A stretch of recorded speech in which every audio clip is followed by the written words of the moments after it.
여러분, 요즘 우리 축구계에 참으로 놀라운 이야기가 회자되고 있다는 사실, 혹시 알고 계셨나요? 마치 드라마 같은 전개가 펼쳐지고 있는 듯한데요. 단순한 소문이라고만 치고 하기에는 너무나 많은 정황들이 맞아떨어지고 있어 우리 모두의 마음을 더욱 흔들고 있습니다.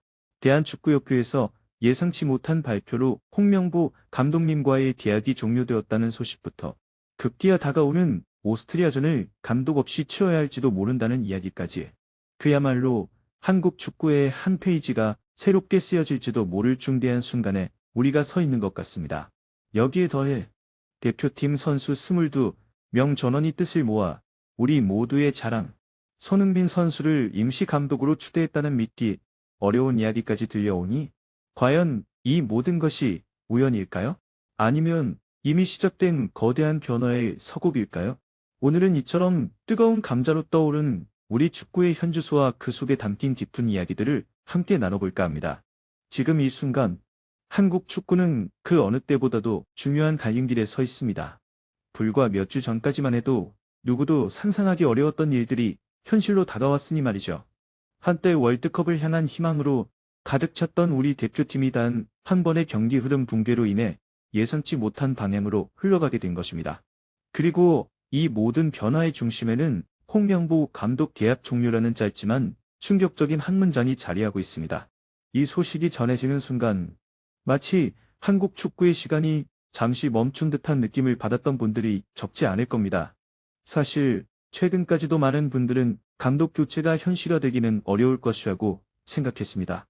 냉정하게 성적만을 놓고 보았을 때 완전히 실패라고 단정하기 어려운 부분도 있었고, 무엇보다 월드컵 본선이라는 큰 무대를 눈앞에 둘 시점에서 감독을 교체하는 것이 오히려 더 큰 혼란을 초래할 수 있다는 신중론도 만만치 않았기 때문입니다. 하지만 코트디부아르전에서의 아쉬운 대패 이후 상황은 완전히 다른 국면을 맞이하게 되었습니다. 단순히 경기에 졌다는 것을 넘어 팀의 전술적인 부분과 조직력, 그리고 선수단 내부의 분위기까지 한꺼번에 흔들리는 모습이 여과 없이 드러났기 때문입니다. 그날 경기 종료 휘슬이 울리던 순간 카메라에 잡힌 우리 선수들의 표정은 많은 것을 말해주었습니다. 분노와 함께 허탈함이 교차하는 그들의 얼굴에서는 경기력의 문제를 넘어 팀 내부에 혹시 균열이 생긴 것은 아닌가 하는 안타까운 의심마저 들게 했습니다. 그리고 이러한 여파는 생각보다 빠르게 확산되었죠. 국내 팬 커뮤니티와 소셜 미디어는 물론 해외 언론까지도 우리 대표팀의 상황에 주목하기 시작하며 불안감은 더욱 커져갔습니다. 이번 사태의 핵심적인 출발점으로 꼽히는 것은 바로 300 기반 전술의 아쉬운 실패였습니다. 물론 이 시스템은 현대 축구에서 매우 효과적으로 활용되는 구조이지만, 그 성공의 열쇠는 단순히 형태를 갖추는 것에 그치지 않고 얼마나 완벽하게 시행되느냐에 달려 있습니다. 윙백들의 왕성한 활동량, 미드필더들의 넓은 커버 범위, 그리고 수비 라인 간의 빈틈없는 간격 유지가 삼박자를 이루어야만 제대로 작동하는 섬세한 전술인 것이죠. 하지만 우리 대표팀은 이 세 가지 핵심 요소에서 모두 불안정한 모습을 보였습니다. 공격 시에는 과도하게 높은 위치까지 올라가면서도 수비 전환은 늦어졌고, 중원에서는 압박 타이밍이 서로 맞지 않아 상대에게 쉽게 공간을 내주는 장면이 반복되었습니다. 결국 겉으로는 전술적인 틀이 존재했지만 실제 경기장에서는 그 시스템이 제대로 작동하지 못했던 것입니다. 특히 창의적인 능력을 가진 선수들을 배치하는 과정에서 오히려 선수들 간의 간격 문제가 더욱 커졌다는 분석도 이어졌습니다. 볼을 받기 위해 깊숙이 내려왔다가 다시 전방으로 빠르게 침투해야 하는 복잡한 구조는 공격 템포를 끊어버렸고, 결과적으로는 공격이 특정 선수의 개인 능력에만 의존하는 단발적인 장면으로 이어질 수밖에 없었습니다. 이러한 문제들은 단순히 선수들의 컨디션 난조가 아니라 역할 분담의 부재에서 비롯된 구조적인 문제라는 평가가 많아 마음을 더욱 아프게 했습니다. 중원 장악력의 부족 또한 큰 문제로 지적되었습니다. 상대팀의 미드필더 숫자에 밀리면서 우리 팀의 더블 볼란치 체계가 자연스럽게 중앙 공간을 내주는 장면이 반복되었죠. 원래라면 윙백이나 공격형 미드필더가 적극적으로 내려와 수적 우위를 만들어줘야 했지만, 이러한 움직임은 경기 내내 거의 찾아보기 어려웠습니다. 결국 우리 팀은 중앙에서부터 밀리기 시작했고, 이는 측면까지 흔들리게 만들면서 전체적인 팀 구조가 무너지는 결과를 초래했습니다. 수비 조직력 문제도 반복적으로 나타났습니다. 수비 라인 간의 간격 유지가 제대로 이루어지지 않고 선수들 간의 소통 부족이 동시에 드러나면서 상대팀의 측면 크로스 패턴에 지속적으로 취약한 모습을 보였습니다. 설상가상으로 세컨드볼에 대한 집중력마저 떨어지면서 위기 상황이 연속적으로 발생했던 것입니다. 더 큰 문제는 이러한 아쉬운 장면들이 단 한 경기에서만 나타난 것이 아니라는 점입니다. 이전 경기들에서도 반복적으로 드러났던 문제점들이 제대로 수정되지 않았다는 사실이 우리 팬들의 불안감을 더욱 키웠습니다. 클럽팀과는 달리 대표팀은 짧은 소집 기간 안에 전술적인 완성도를 끌어올려야 하는 특별한 숙제를 안고 있습니다. 그렇기 때문에 더욱 단순하고 명확한 전술 구조가 필수적이라고 할 수 있습니다. 하지만 이번 대표팀은 오히려 복잡한 시스템을 선택하면서 선수들의 전술 이해도를 떨어뜨렸다는 비판을 피하기 어려웠습니다. 패스 타이밍이 한 박자씩 늦어지고 선수들의 위치 선정이 어긋나는 장면이 반복되면서 유기적인 연결 플레이가 끊기는 모습이 자주 목격되었습니다. 개인적으로 이번 사태의 본질은 단순히 경기에서 패배했다는 것을 넘어 팀의 시스템 붕괴에 있다고 느꼈습니다.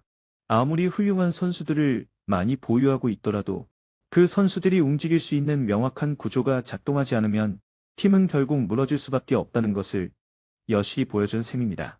물론 이 모든 문제가 감독님 개인만의 책임이라고 보기는 어려운 부분도 있습니다.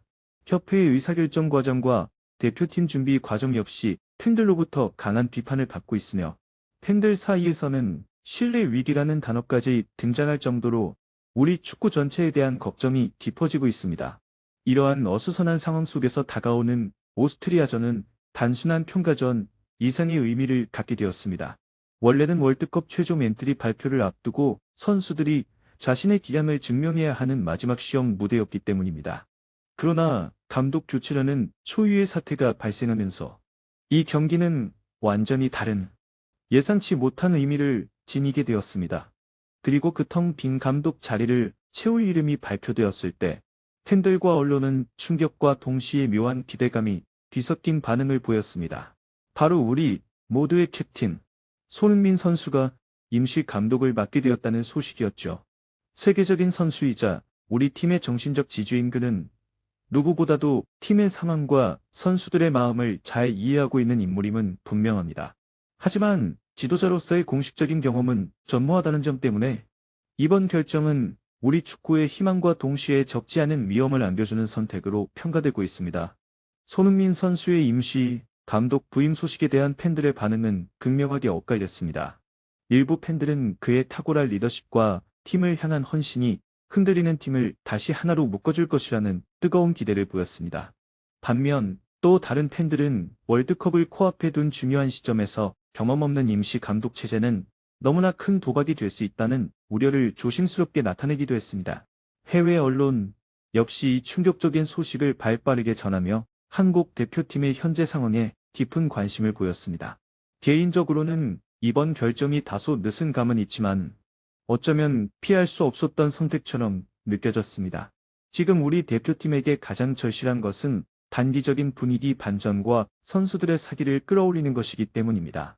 그리고 그 역할을 가장 효과적으로 수행할 수 있는 인물이 바로 손흥민 선수라는 점은 누구도 부정하기 어려울 것입니다. 하지만 장기적인 관점에서 본다면 명확한 축구 철학과 체계적인 시스템을 갖춘 전문 지도자의 부임이 반드시 필요합니다. 그렇지 않다면 지금 겪고 있는 이러한 혼란과 위기는 언제든 다시 반복될 가능성이 크기 때문입니다. 우리 한국 축구는 지금 단순한 감독 교체를 넘어 팀 전체의 시스템을 근본적으로 재정비해야 하는 중요한 출발점에 서 있습니다. 그럼에도 불구하고 가장 중요한 사실은 변하지 않습니다. 우리 선수들은 여전히 경기장에서 모든 것을 쏟아부으며 싸워야 하고 우리 팬들은 변함없이 그들을 뜨겁게 응원한다는 사실 말입니다. 이 모든 혼란과 불확실성 속에서도 우리 대표팀이 다시 한마음 한뜻으로 똘똘 뭉쳐 위기를 극복해낼 수 있을지 그 답은 곧 다가오는 경기장에서 우리 눈앞에 펼쳐질 것입니다. 한편 30일 오스트리아 빈에서 한국 축구대표팀과의 평가전을 앞두고 열린 공식 기자회견에서 오스트리아 대표팀의 랄프 랑닉 감독은 우리 손흥민 선수와의 특별한 과거, 인연을 회상하며 따뜻한 미소를 지어 보였습니다. 훈련장에서의 기자회견 자리에서 랑닉 감독은 손흥민 선수를 직접 지도하지 못했던 지난날의 아쉬움과 함께 이번 재회를 반갑게 맞이하는 감정을 솔직하게 드러냈습니다. 랑닉 감독은 자신이 독일 분데스리가 TSG 호펜하임을 이끌던 시절을 언급하며 당시 함부르크에서 뛰어난 활약을 펼치던 손흥민 선수를 영입하기 위해 적극적으로 노력했던 과정을 상세히 설명했습니다. 그는 협상이 거의 마지막 단계까지 진행되었으나 아쉽게도 최종적으로 무산되었던 경험이 있었다고 밝혔습니다. 기자회견에서 랑닉 감독은 내가 호펜하임 감독으로 있을 때 함부르크에서 뛰던 손흥민을 영입하려고 했었다며 마지막 단계까지 갔는데 엎어졌던 기억이 있다고 당시의 상황을 생생하게 돌아봤습니다. 이어서 그는 내일 손흥민을 다시 만나게 되면 정말 반가울 것 같다고 덧붙이며 오랜 시간이 흘러 재회하게 된 세계적인 공격수 손흥민 선수에게 각별한 감정을 표현해 우리 모두의 마음을 훈훈하게 만들었습니다. 우리 축구에 찾아온 이 거대한 변화의 물결이 과연 위기의 시작일까요? 아니면 더욱 단단하고 새로운 시대를 여는 출발점이 될까요? 이 모든 이야기가 어떻게 마무리될지 우리 모두가 함께 지켜보며 응원해야 할 때인 것 같습니다.